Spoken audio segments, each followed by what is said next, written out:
910টা পদৰ বাবে ইতিমধ্যে বিজ্ঞাপন প্ৰকাশ কৰা হৈছে আৰু ইয়াৰ জৰিয়তে মুঠ 1,30,416টা চৰকাৰী চাকৰিৰ সুবিধা সৃষ্টি কৰা হৈছে। আপোনালোক সকলোৱে এই কথাত নিশ্চিত সহমত প্ৰকাশ কৰিব যে সম্ভৱপৰ কম সময়ৰ ভিতৰতে প্ৰথমবাৰৰ বাবে এনেকুৱা এক অভিলেখ পৰ্যায়ৰ নিযুক্তি প্ৰক্ৰিয়া সম্পন্ন হৈছে। নমস্কাৰ বন্ধু বান্ধৱীসকল, কি খবৰ? আশা কৰোঁ ভালে আছে।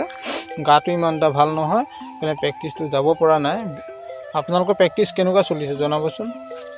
আমাৰ কাৰণে এটা ভাল খবৰ বুলি ক'ব লাগিব।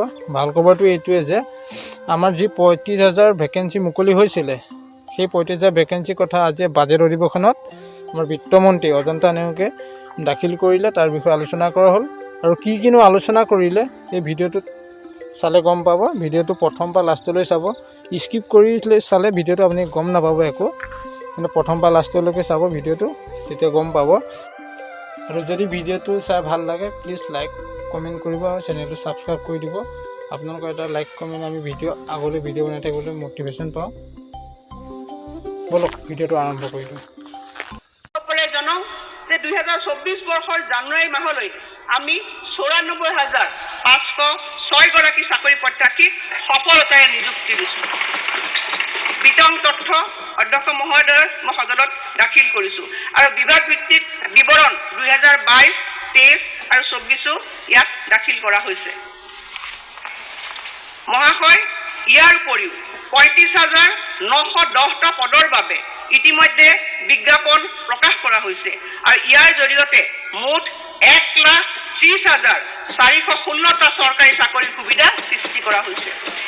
আপোনালোক সকলোৱে এই কথাত নিশ্চিত সহমত প্ৰকাশ কৰিব যে সম্ভৱপৰ কম সময়ৰ ভিতৰতে প্ৰথমবাৰৰ বাবে এনেকুৱা এক অভিলেখ পৰ্যায়ৰ নিযুক্তি প্ৰক্ৰিয়া সম্পন্ন হৈছে।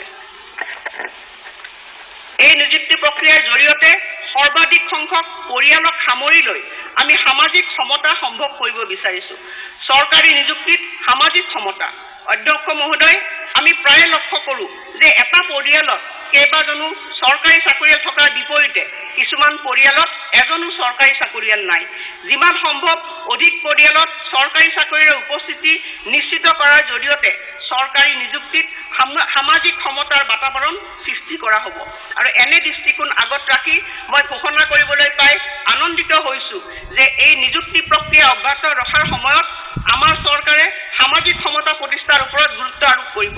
আৰু সেয়েহে আমি যিসমূহ পৰিয়ালত চৰকাৰী বা ৰাজহুৱা খণ্ডত এজনো চাকৰিয়াল নাই, তেওঁলোকক সুবিধা দিয়াৰ অৰ্থে সিদ্ধান্ত লৈছোঁ যে তেনে প্ৰাৰ্থীয়ে মুঠ প্ৰাপ্ত নম্বৰৰ সৈতে 5% অতিৰিক্ত নম্বৰ লাভ কৰিব।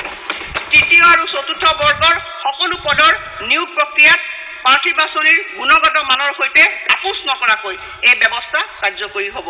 এই উদ্দেশ্যে আমি চলিত বছৰতে এখন নতুন বিধেয়ক উত্থাপন কৰিম। অধ্যক্ষ মহোদয়, এতিয়া 7 নম্বৰলৈ আহিছোঁ। অধ্যক্ষ মহোদয়,